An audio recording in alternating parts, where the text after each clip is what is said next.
We've got to do everything we can to vacuum up intelligence from Europe, from the Middle East. That means we've got to work more closely with our allies. And that's something that Donald has been very dismissive of.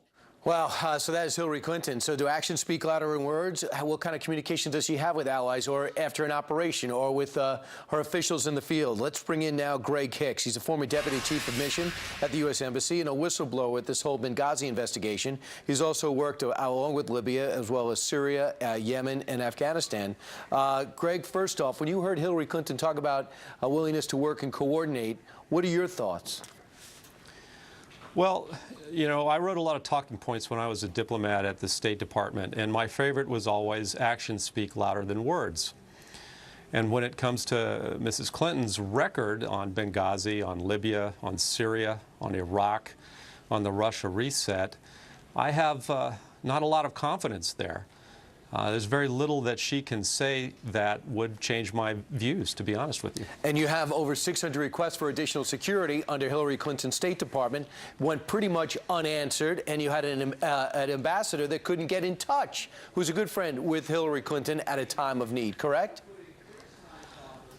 He was in dire straits in Benghazi, and of course, he was relying on us to do that, and we called back, and sadly, the response didn't get there in time.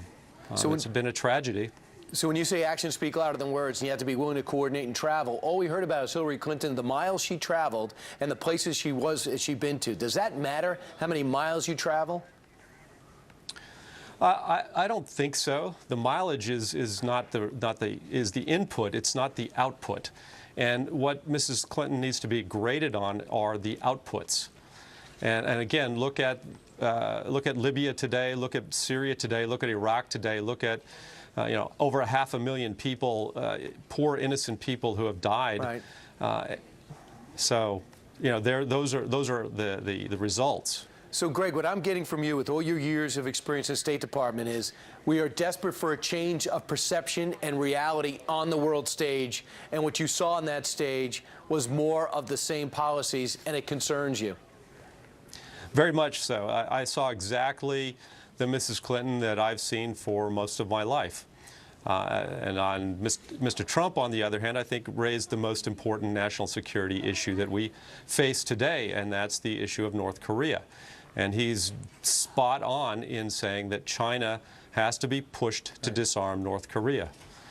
Greg Hicks, we've always appreciated your input because you have real-world experience with somebody that could be the next president of the United States. We have to know what we're getting into if indeed that happens.